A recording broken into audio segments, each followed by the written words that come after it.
Newcastle Knights are next, coached by Adam O'Brien, who's soon to be the longest-serving Newcastle coach ever. Bullshit. Really? If he sees out his contract. So let's get through this year. Let's hope that doesn't happen. He doesn't deserve that. Okay. Anyway. Is he wrong? Is he wrong? What I'm going to say is probably not. He overachieved the last couple of years. Absolutely did, and it was on the back of one Ponga and Kalen. Yes, Ponga and Brayley co-captains again.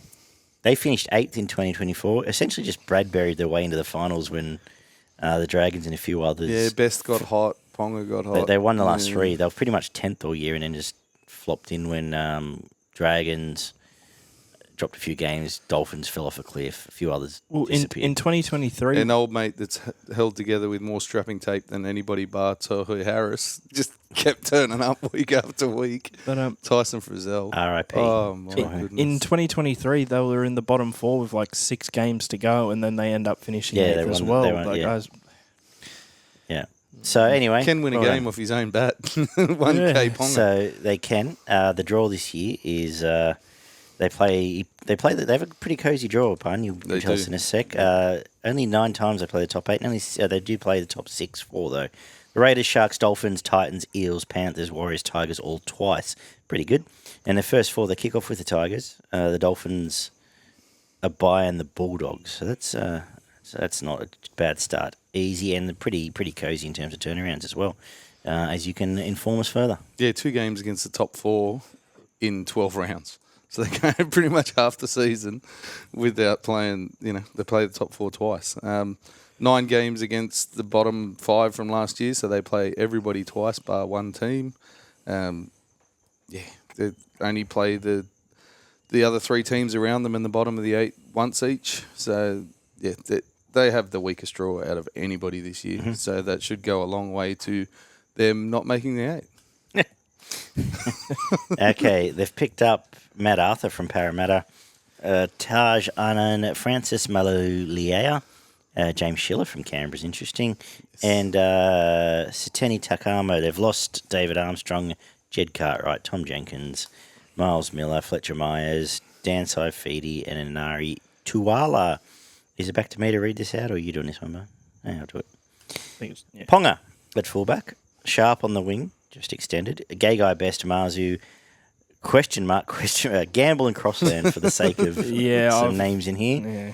Saifidi, Brayley, Thompson, Frizzell, Kai Pierce-Paul, Adam Elliott locks a scrum, and then I've just gone with young Matt Arthur at 14, Jones, Lucas, Croker. They do have a couple of quite good sort of back rower type prototype players that could also fill the bench, and actually now I think of it, Schiller might even do that, but the biggest issue for them, and we may as well kick off there, is that they've got 4 halves, Jackson Hastings being one of them, now Schiller came. Oh, no, Schiller's a back row centre.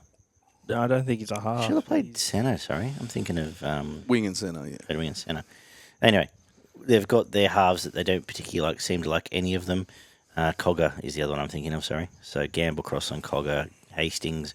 There doesn't seem to be any intel out that I've seen about who's actually going to... Ponga, the player there. They've tried that. So essentially... Fletcher Sharp's apparently training at 6. Fletcher Sharp is training at 6, and my gosh, he's a gun, so... Acceleration, pace, it's what they tried with Ponga. So if he's got a bit more of an even head in the passing game than what Ponga had, then given their outside back stocks are much better than their... Well... They need got an more answer. halves than anybody. Why not? Well, let's put Fletcher Sharp at 6. Hey, that's exciting. What are we doing here? Well, you go. Sorry. I just wanted to interject. No, in terms of your halves, they still have someone who's played very little first grade, but he's had experience over in England for whatever that means, and he's just young. And with the current setup of the Newcastle halves, I don't think they'll do it, but I would just let him have a go. Will Price. Because 100%. Didn't he play 2 games and one of them? Well, but he played at fullback. The thing is, he's when Ponga was out. Unlike pretty much all of the other. He got halves, man of the match. He got on debut. Yeah, I'm pretty sure man of the match on debut. I don't want to disrespect the rest of the halves, but he's not played enough to disappoint anyone yet, which you can't say about the rest of the halves that they've got there. Pretty much. I know that he's played fucking however many games at 6, but he's not a 6. No. I think he's definitely not a 7. I think and Crossland's a hooker as well. Yeah. Well, I've got Crossland coming off the bench. And Gamble's a 13. or a bench player. And they don't like Jackson Hayes. Like no one likes Jackson. Apparently, no one likes Jackson. Well, Hayes. yeah, they didn't like him at the Roosters years ago, but Or Manly. Or Tigers. I would just because Kalen Ponga's either going to get you to the finals or he's not at this point. So why not chuck a Will Price in there and see how he goes? Maybe he's 100%. a star, maybe. Or Fletcher Sharp. And look, if got to try something. I'm all for Fletcher Sharp. If either of those blokes do flop in that position, I mean, they're probably no worse off than what they were before, right? Like they've got just might as well try these young blokes. The coach is only going to give them 2 fucking games anyway, and then you put somebody else in there. Well, the biggest issue is you're not wrong. We now live in quarterback land where your halfback needs to be your best player if you're going to win the comp.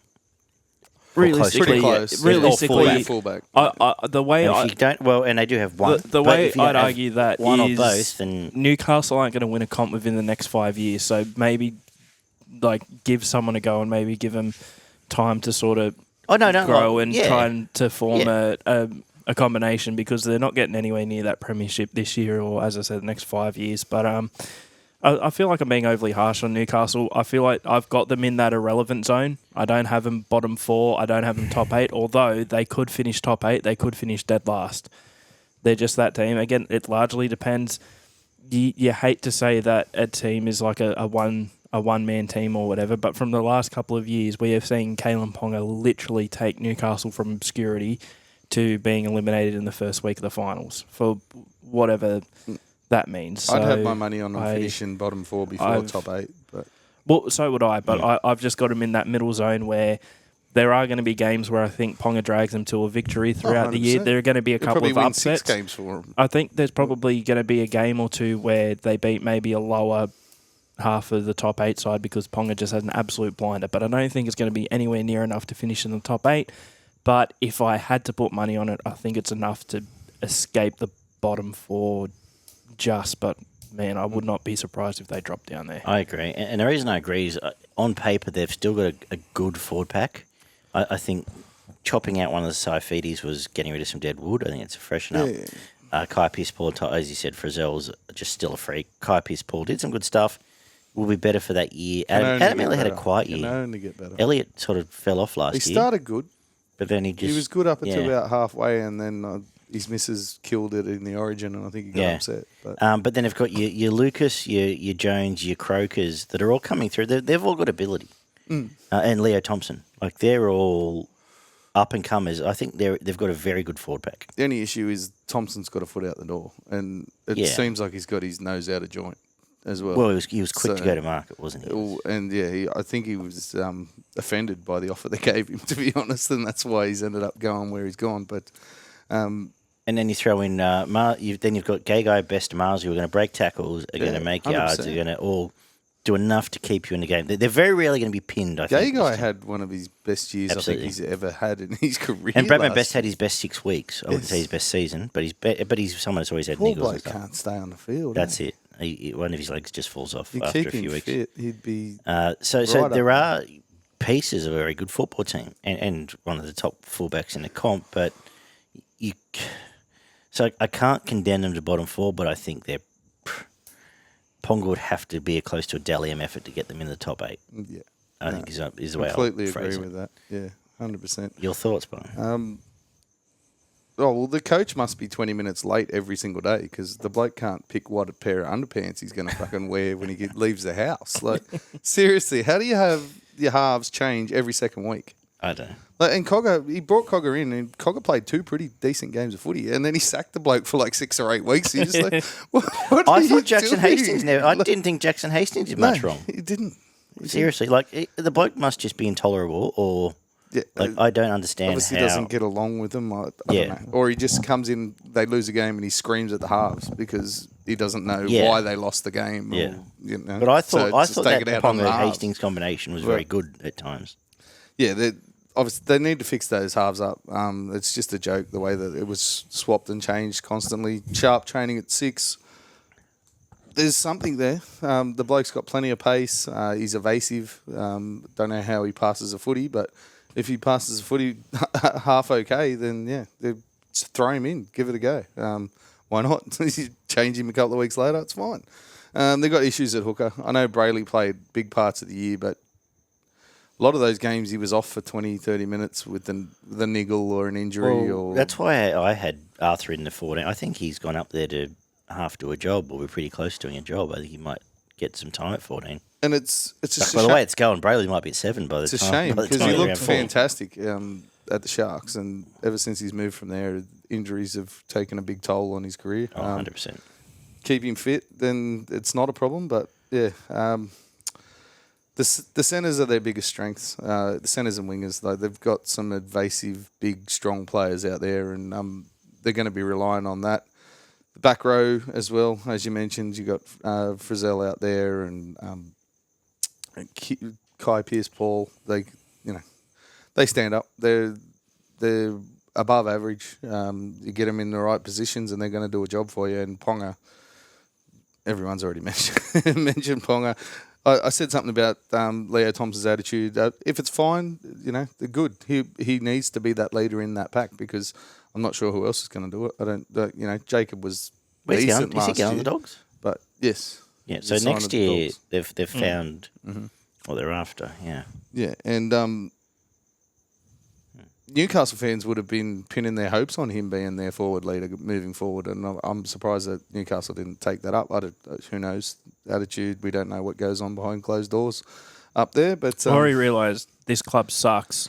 I'm going to leave. Quite possible. But yeah, their forward depth is very problematic, and I think I've got them running 12. Oh, no, I don't know if it's probably... Well, yeah, their back row. Lucas is half a cent, like he's in betwixt. Once you get past the 17... Yeah, I know what you're saying. And old mate Jones, Brody Jones, yeah. Can do a job, but I think when push comes to shove, they're probably that step below where you want a good rotation. And we'll get to your super coach. Yep, Gay Guy was their top scorer last year. 1,490 points. Going to cost you 695 to get him in. He averaged 71. Dylan Lucas. Gosh, that's big. Averaged 63. He's going to cost you 617 to get in there. Ponga is going to cost you 790,000 to get him into your side. Average of 80.7. Schiller actually had the second highest average of anyone in this Newcastle squad. Didn't he score 100 in both his first games? Yeah.